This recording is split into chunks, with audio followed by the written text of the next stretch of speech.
ঢাকায় হোস্টেল থেকে এনসিপি নেত্রীর মরদেহ উদ্ধার, 1 মাস ধরে হত্যার হুমকি দেওয়া হচ্ছিল, দাবি দলের যুগ্ম সদস্য সচিব তারেক রেজার। সাম্প্রতিক আঞ্চলিক উত্তেজনা বৃদ্ধি ও দেশের আইন শৃঙ্খলা পরিস্থিতি নিয়ে উদ্বেগ, বিদেশি কূটনীতিকদের ব্রিফ করবে সরকার। দূষণের উৎস বাংলাদেশে, দূষিত বাতাসে শ্বাস নেয়ায় বছরে প্রাণ হারাচ্ছেন 10 লাখ মানুষ।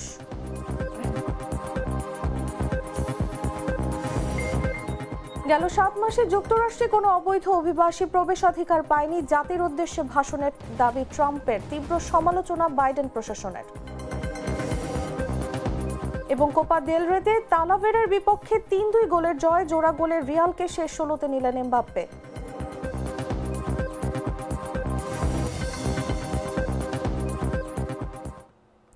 এতক্ষণ শুনছিলেন সংবাদ শিরোনাম। দর্শক, আমন্ত্রণ দুপুর 3টা নিউজে, সাথে আছি আমি তাসলিমা তিথি।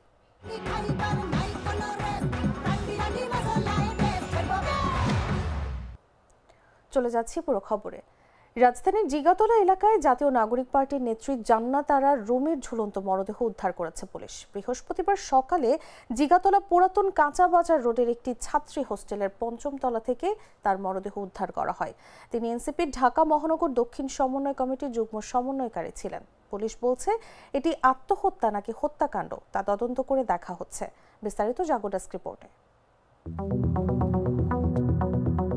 রাজধানীর জিগাতলা এলাকা থেকে এনসিপি নেত্রী জান্নাত আরা রুমির ঝুলন্ত মরদেহ উদ্ধার করেছে পুলিশ। তিনি জাতীয় নাগরিক পার্টি ঢাকা মহানগর দক্ষিণ সমন্বয় কমিটির যুগ্ম সমন্বয়কারী ছিলেন। বৃহস্পতিবার সকালে জিগাতলা পুরাতন কাঁচাবাজার রোড এলাকায় অবস্থিত জান্নাতি ছাত্রী হোস্টেলের 5ম তলা থেকে তার মরদেহ উদ্ধার করা হয়। পরে ময়নাতদন্তের জন্য ঢাকা মেডিকেল কলেজ হাসপাতালের মর্গে পাঠানো হয়।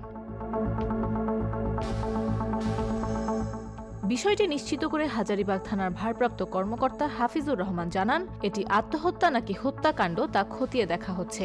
রুমি পারিবারিকভাবে মানসিক চাপে ছিলেন বলে প্রাথমিকভাবে জানিয়েছে পুলিশ। জান্নাত তারা এনসিপির ধানমন্ডি থানা কমিটির যুগ্ম সমন্বয়কারী।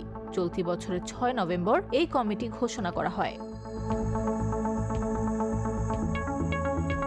এই ঘটনায় নিজের প্রতিক্রিয়া জানিয়েছেন দলটির যুগ্ম সদস্য সচিব হাফেজ তারেক রেজা। ফেসবুক পোস্টে তিনি দাবি করেন, 1 মাস ধরে রুমিকে হত্যার হুমকি দেওয়া হচ্ছিল। এটা আত্মহত্যা না হয়ে সরাসরি খুনও হতে পারে বলে দাবি করেন তিনি। এছাড়াও হাফেজ তারেক রেজার দাবি, 1 মাস ধরে আওয়ামী লীগের ক্রমাগত সাইবার বুলিং, হত্যা ও রেপ থ্রেটে অতিষ্ঠ হয়ে রাতে আত্মহত্যা করেছে জান্নাত আরা রুমি। রুমির সঙ্গে শেষ কথোপকথনের কিছু স্ক্রিনশট শেয়ার করেন তিনি, যেখানে রুমি লিখেছিলেন, আমার জন্য অপেক্ষা করছে মৃত্যু। নিউজ ডেস্ক, জাগো নিউজ। জাতীয় নাগরিক পার্টির দক্ষিণাঞ্চলের মুখ্য সংগঠক ও কুমিল্লা 4 আসনের দলটির মনোনীত প্রার্থী হাসনাত আব্দুল্লাহ নির্বাচনী প্রচারণা থেকে রবিউল ও সজীব নামের সন্দেহভাজন 2 যুবককে আটক করে দেবিদ্বার থানা পুলিশ। পরে প্রাথমিক জিজ্ঞাসাবাদ করে তাকে ছেড়ে দেওয়া হয়। বুধবার বিকেলে উপজেলায় এলাহাবাদ ইউনিয়নে নির্বাচনী প্রচারণাকালে এই ঘটনা ঘটে। জানা যায়, বিকেল 3:30টার দিকে দেবিদ্বারে নির্বাচনী প্রচারণা শুরু করেন হাসনাত আব্দুল্লাহ। এক পর্যায়ে তার সঙ্গে নির্বাচনী প্রচারণায় অংশ নেয়া বেশ কিছু সমর্থকের মধ্যে 3 জনকে সন্দেহ করে পুলিশ। এরপর 2 জনকে আটক করে প্রাথমিক জিজ্ঞাসাবাদ করা হয়। সেখানে স্থানীয়দের সহায়তায় পরিচয় নিশ্চিত হয়ে তাদেরকে ছেড়ে দেওয়া হয়। এর আগে শুক্রবার রাজধানীর বিজয়নগর এলাকায় প্রচারণা শেষে ফেরার পথে গুলিবিদ্ধ হন ইনকিলাব মঞ্চের মুখপাত্র এবং ঢাকা 8 আসনের সম্ভাব্য স্বতন্ত্র প্রার্থী শরীফ ওসমান হাদি। এরপরই ছড়িয়ে পড়ে আতঙ্ক। গোয়েন্দা তথ্যানুযায়ী শুধু হাদিই নয়, হিটলিস্টে 10 জনের নাম রয়েছে। এই তালিকায় হাসনাত আব্দুল্লাহর নামও রয়েছে।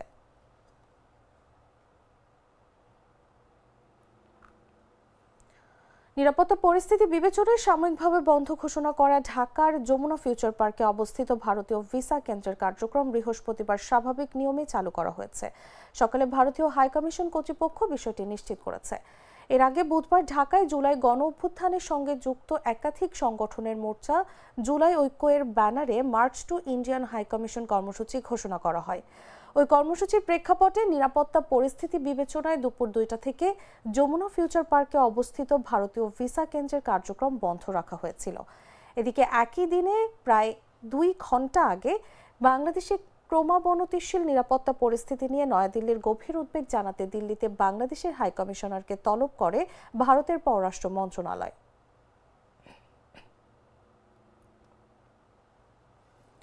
সাম্প্রতিক আঞ্চলিক উত্তেজনা বৃদ্ধি এবং দেশের আইন শৃঙ্খলা পরিস্থিতি নিয়ে উদ্বেগের মধ্যে বিদেশি কূটনীতিক, উন্নয়ন সহযোগী এবং অন্যান্য অংশীজনদের ব্রিফ করার সিদ্ধান্ত নিয়েছে সরকার। পররাষ্ট্র মন্ত্রণালয় সূত্র এই তথ্য নিশ্চিত করেছে। বৃহস্পতিবার বিকেলে সার্ভিস একাডেমিতে ব্রিফ করবেন পররাষ্ট্র সচিব রাষ্ট্রদূত আসাদ আলম সিয়াম। সূত্র জানায়, ব্রিফিংয়ে পররাষ্ট্র সচিব দেশের চলমান পরিস্থিতি তুলে ধরবেন। একাধিক কূটনৈতিক মিশন প্রধান বা তাদের প্রতিনিধি সরকারের এই বৈঠকে যোগ দেবেন বলে জাগো নিউজকে নিশ্চিত করা হয়েছে।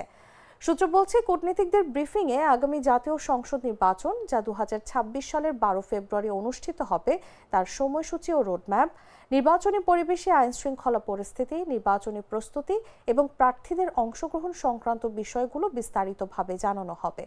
পাশাপাশি নির্বাচনের পর ক্ষমতা হস্তান্তর প্রক্রিয়া এবং সরকারের ও নির্বাচিত প্রতিনিধিদের মধ্যে সমন্বয় ও স্বচ্ছতা বজায় রাখার পদক্ষেপ সম্পর্কেও তথ্য দেওয়া হবে। প্রাণ কফি ক্যান্ডি, কররা কফি, কঠিন স্বাদে, হাইকে বলো বাই। ধার করে নয়, বরং দেশের রিজার্ভ নিজেদের সক্ষমতাতেই বাড়াতে হবে বলে জানিয়েছেন বাংলাদেশ ব্যাংকের governor doctor Ahsan H Mansur. বলেন, চলতি বছরে 34 থেকে 35 বিলিয়নের রিজার্ভ নিয়ে যাওয়াই লক্ষ্য। বৃহস্পতিবার রাজধানীর ইআরএফ মিলনায়তনে ব্যাংকিং সেক্টর রিফর্ম চ্যালেঞ্জ এবং করণীয় শীর্ষক সেমিনারে তিনি কথা বলেন। কেন্দ্রীয় ব্যাংকের পূর্ণ স্বাধীনতা দরকার বলেও জানান তিনি। আমাদের রিজার্ভ আমাদেরই বাড়াতে হবে। ধার করে আইএমএফ এর থেকে অর্থ নিয়ে, বিশ্ব ব্যাংকের অর্থ নিয়ে আমাদের রিজার্ভ বাড়ানো সম্ভব নয়, উচিত নয়। আমাদের রিজার্ভ আমরাই বাড়াবো, আমাদের অর্থনীতি থেকে আমরা টাকা নেব।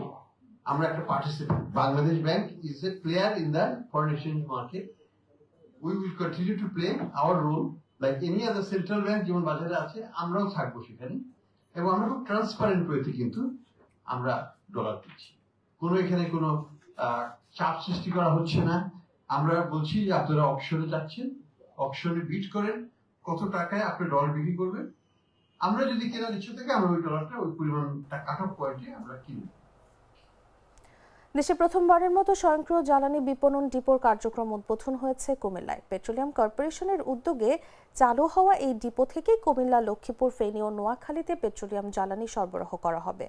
বুধবার বরুড়া উপজেলার কুমিল্লা চাঁদপুর আঞ্চলিক মহাসড়ক সংলগ্ন মগবাড়ি এলাকায় ডিপোটির আনুষ্ঠানিক উদ্বোধন করা হয়। স্বয়ংক্রিয় ব্যবস্থায় পরিচালিত এই ডিপোর মাধ্যমে দ্রুত জ্বালানি সরবরাহের পাশাপাশি পরিবহন ব্যয় ও সময় সাশ্রয় হবে বলে জানিয়েছেন ডিপো সংশ্লিষ্ট ব্যক্তিরা।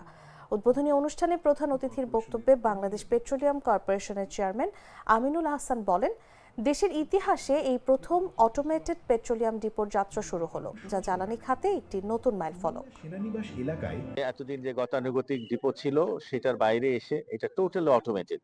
আপনারা দেখেছেন ঢাকা থেকে চট্টগ্রাম থেকে ঢাকা 250 কিলোমিটার পাইপ লাইন হয়েছে। সেই পাইপ লাইনের সুবিধা পাচ্ছে এই ডিপো মাঝখানে কুমিল্লার এই বরুড়া বা লালমাইয়ের।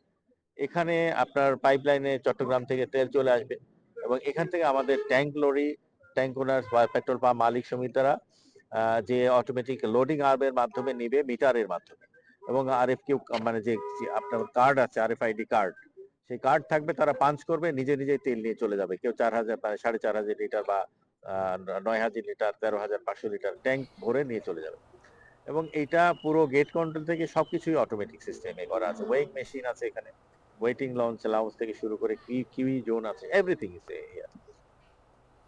দক্ষিণ এশিয়ার ইন্দো গাঙ্গেয় সমভূমি এবং হিমালয়ের পাদদেশ নামে পরিচিত অঞ্চলে বায়ু দূষণ স্বাস্থ্য এবং উৎপাদনশীলতার ক্ষেত্রে বড় ধরনের ক্ষতি করছে। এই অঞ্চলের সবচেয়ে গুরুতর উন্নয়ন চ্যালেঞ্জগুলোর মধ্যে একটি হলো বায়ু দূষণ। এই অঞ্চলে প্রায় 1 বিলিয়ন মানুষ অস্বাস্থ্যকর বায়ু শ্বাস নেয়। প্রতি বছর প্রায় 10 লাখ মানুষ অকাল মৃত্যুবরণ করে।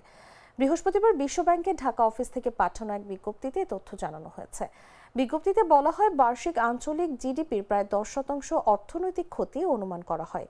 এই অঞ্চলে বায়ু দূষণ বেড়ে গেছে, ফলে ঝুঁকিতেও রয়েছে বাংলাদেশও। বাংলাদেশ, ভুটান, ভারত, নেপাল এবং পাকিস্তানের কিছু অংশকে বায়ু দূষণের মূল উৎস হিসেবে দাবি করেছে বিশ্বব্যাংক।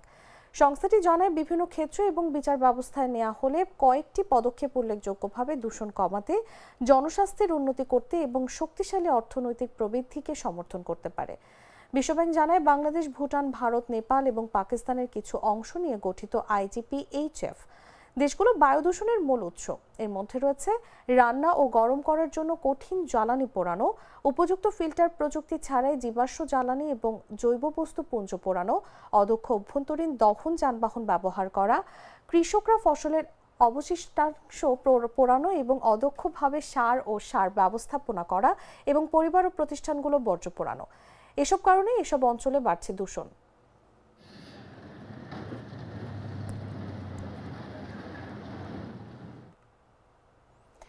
মালয়েশিয়ার 2 রাজ্যে পরিচালিত সাঁড়াশি অভিযানে 72 জন বাংলাদেশি সহ মোট 402 জন অবৈধ প্রবাসীকে আটক করেছে দেশটির ইমিগ্রেশন বিভাগ। ইমিগ্রেশন সূত্রে জানা গেছে, জোহর বাহারুর তেব্রাউ শিল্প এলাকায় একটি কম্পিউটার যন্ত্রাংশ কারখানায় অভিযান চালিয়ে 356 জন অবৈধ প্রবাসীকে আটক করা হয়। বুধবার সন্ধ্যা 7টায় শুরু হওয়া এই অভিযানে পরিকল্পিতভাবে অবৈধ প্রবাসী শ্রমিক নিয়োগের তথ্যের ভিত্তিতে কারখানাটিতে অভিযান পরিচালনা করা হয়। জোহর ইমিগ্রেশন বিভাগের পরিচালক দাতুক রুস্তি মোহদ্দারুস জানান, সীমান্ত নিয়ন্ত্রণ ও সুরক্ষা সংস্থার সহযোগিতায় JIM জোহরের এনফোর্সমেন্ট শাখা অভিযানটি পরিচালনা করে। অভিযানে দেখা যায়, বিপুল সংখ্যক বিদেশি বৈধ ভ্রমণ নথি এবং পারমিট ছাড়াই সেখানে কাজ করছিলেন। তিনি বলেন, অভিযানের সময় কয়েকজন বিদেশি পালানোর চেষ্টা করলেও সব বহির্গমন পথ দ্রুত বন্ধ করে দেয়ায় তাদের চেষ্টা ব্যর্থ হয়।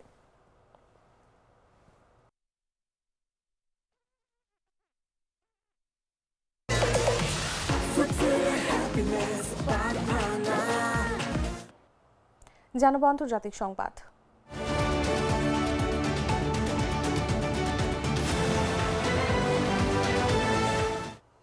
যুক্তরাষ্ট্রকে আগের চেয়ে আরও শক্তিশালী করার পরিকল্পনা ঘোষণা করেছেন মার্কিন প্রেসিডেন্ট ডোনাল্ড ট্রাম্প। জাতির উদ্দেশ্যে টেলিভিশনে সম্প্রচারিত এক ভাষণে বাইডেন প্রশাসনের তীব্র সমালোচনা করেছেন ট্রাম্প।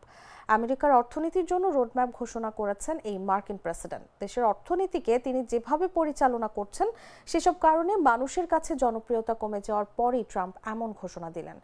ট্রাম্প বলেন, প্রথম দিন থেকে তিনি দক্ষিণ সীমান্তে আক্রমণ বন্ধ করার জন্য তাৎক্ষণিক পদক্ষেপ নিয়েছেন। গেল 7 মাসে যুক্তরাষ্ট্রে অবৈধ বিদেশিদের প্রবেশে অনুমতি দেওয়া হয়নি। এটি এমন একটি কৃতিত্ব যা সবাই বলেছিল একেবারে অসম্ভব। কয়েক মাসের মধ্যেই সবচেয়ে খারাপ অবস্থা থেকে সেরাতে পৌঁছেছেন তারা। অপরাধীদের বিতাড়িত করে সবচেয়ে বিপজ্জনক শহরগুলোতে নিরাপত্তা ফিরিয়ে এনেছেন। রক্তপিপাসু বিদেশি মাদক কার্টেলগুলোকে ধ্বংস করেছেন।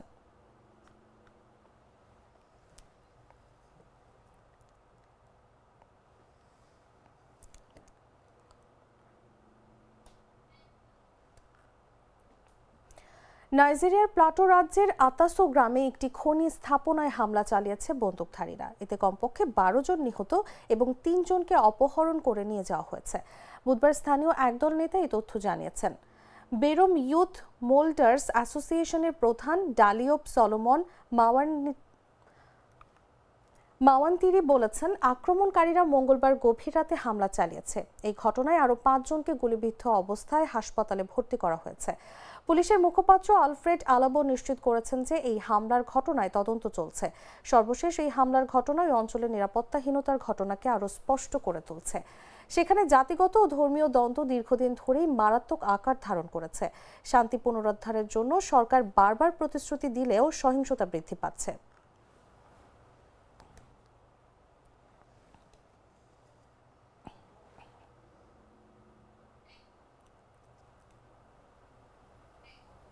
জানাবো খেলার খবর।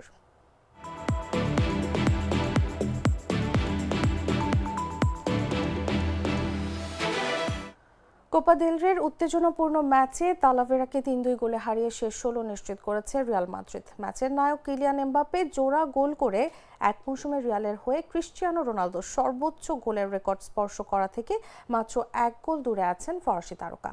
বুধবার তালাভেরার মাঠ এস্তাদিও এল প্রাডোতে 2 অর্ধে একটি করে গোল করেন এমবাপ্পে। চলতি মৌসুমে এটি তার 57 ও 58তম গোল। 2013 সালে রোনালদো রিয়ালের হয়ে এক মৌসুমে 59 গোল করেছিলেন, যা এখানে ক্লাবের রেকর্ড।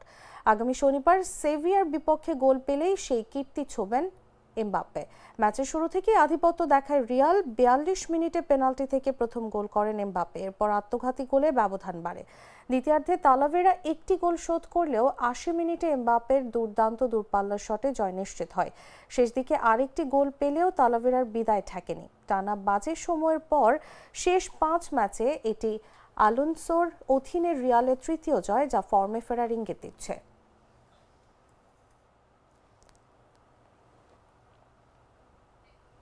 দর্শক, সংবাদ শেষ করার আগে শিরোনামগুলো জানিয়ে দিচ্ছি আরও একবার।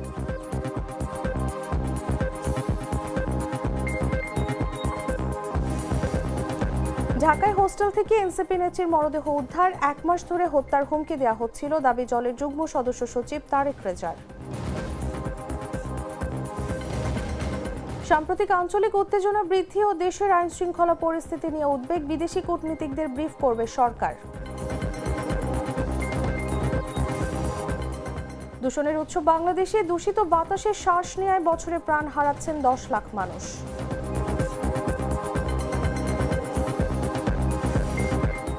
গেল ৭ মাসে যুক্তরাষ্ট্রে কোনো অবৈধ অভিবাসী প্রবেশাধিকার পায়নি। জাতির উদ্দেশ্যে ভাষণে দাবি ট্রাম্পের, তীব্র সমালোচনা বাইডেন প্রশাসনের।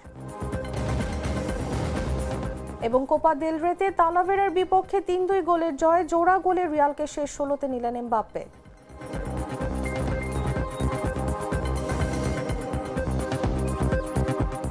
দর্শক, এই ছিল এখনকার মতো। এরপর দেখবেন বিকেল ৫টার দেশ জুড়ে সংবাদ। প্রতি মুহূর্তের সর্বশেষ খবর জানতে ভিজিট করুন jagonews24.com। ফলো করুন আমাদের ভেরিফাইড ফেসবুক পেজ এবং সাবস্ক্রাইব করুন জাগো নিউজের ইউটিউব চ্যানেল। ধন্যবাদ সবাইকে।